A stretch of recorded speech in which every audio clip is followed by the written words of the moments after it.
I have a strange question. I'm utterly miserable and bored in my job, but I can't really afford to leave. Do you have any recommendations? Thanks. I love this question because, Colton, you are me.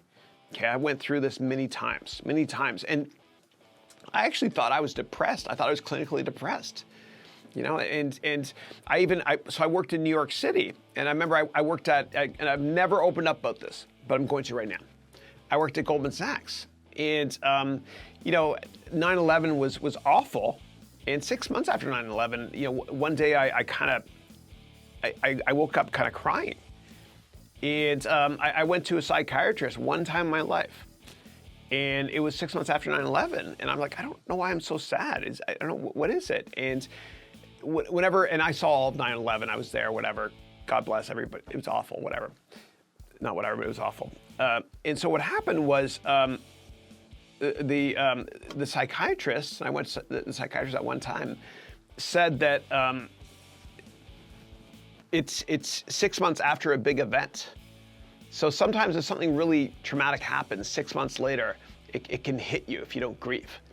The doctor actually prescribed an antidepressant to me, which I took one day of, and I got off of. I flushed it down the toilet. Just for me, it kind of made me feel kind of weird, whatever.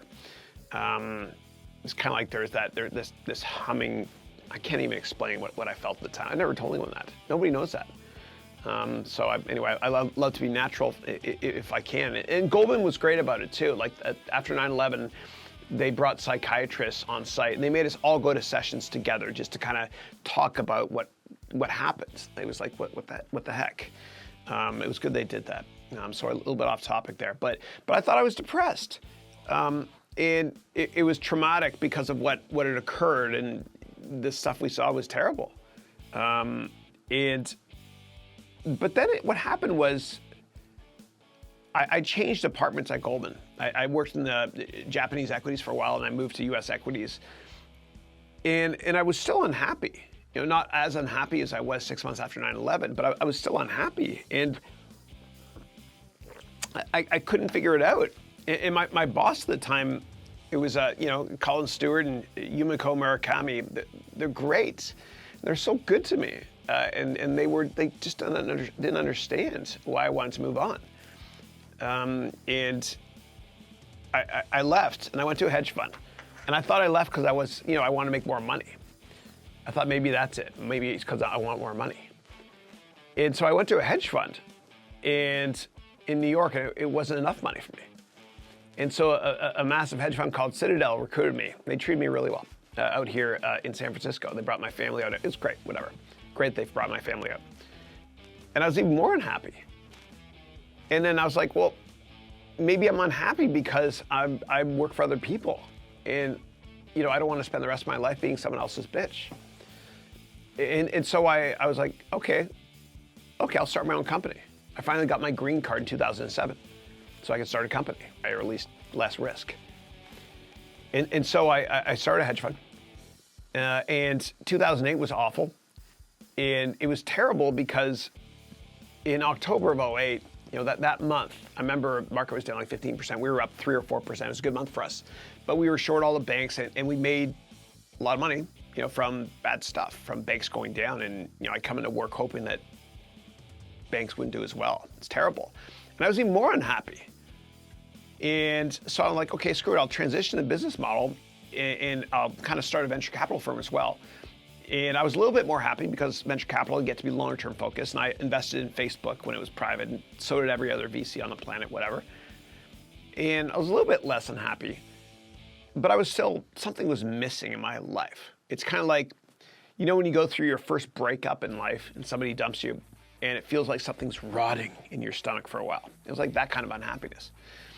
And then something happened, something wonderful. I started teaching. And this was the answer. Sorry, I don't understand. Whoa. What did I say there? Did I say SIRI? I don't think I did. Anyway, it's kind of freaky. I don't understand. I understand. My life turned around. I started teaching, and that changed everything for me. It was never about the money. I just loved doing what I'm doing, and I'm happy, And you got to find what you're most passionate about in life. And, it might be tough for you, Colton. You mentioned that, you can't afford to leave. Well, you can create companies on the side, doing what you're passionate about. And when one of those side hustles turns into, a good thing, meaning if your 6-month trailing revenue is good, then quit and do your own thing so you can live your life in your own terms. Now, Colton, when it comes to your side hustle, I want you to do something you love doing in life. Okay, it's got to be like this. Okay, what would you do for free? Or what would you do if I told you you have a month off from work starting tomorrow? And you know what? You can't travel, and you can't go on vacation. What would you do with your time? That's the company you should start. Think I'm crazy? J.K. Rowling. She was rejected 30 times by 30 editors while she had a crappy job. She hated her job as an assistant. Poor thing was a single mother. She was a single mother, an assistant, rejected by 29 or 30 different publishers. She kept at it.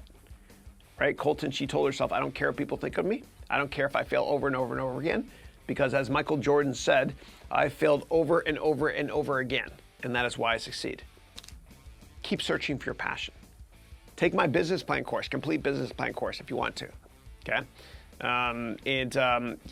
That'll help you write a business plan so you can do something on the side. But I'm glad in hindsight I was frustrated, because with frustration comes breakthrough. With frustration comes the ability for you to say, I can't take it anymore. I'm so frustrated. I'm boxed into this corner. I painted myself in a corner. I'm frustrated. I want out.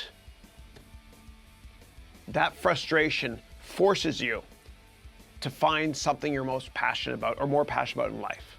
Frustration leads to reinvention. So, Colton, welcome to the new you. For me, it's teaching. I love what I do. I love what I do. And to be able to sit here every Thursday for 6 to 8 hours straight, nonstop, literally nonstop, not taking a break, it's because I love this. I invested in all this. I'll show you the side view here. All this side cameraing, all this equipment, because I love it. I love doing what I'm doing. I'm passionate about it. So you just got to find out what you're most passionate about in life. Just what would you do for free? What would you do for free? Yeah, and in hindsight, I'm actually grateful that I got fired years ago from a company because I wasn't passionate about what I was doing, even though I did well in that job. I just wasn't passionate. And I found my passion, my true calling in life, my raison d'être, so to speak, which is teaching. But it'll take a while. It took me till my 40s to discover I love teaching. And in hindsight, I wish I had just started teaching right out of high school. Do what you love doing, and you'll never have a job for the rest of your life, as Confucius said.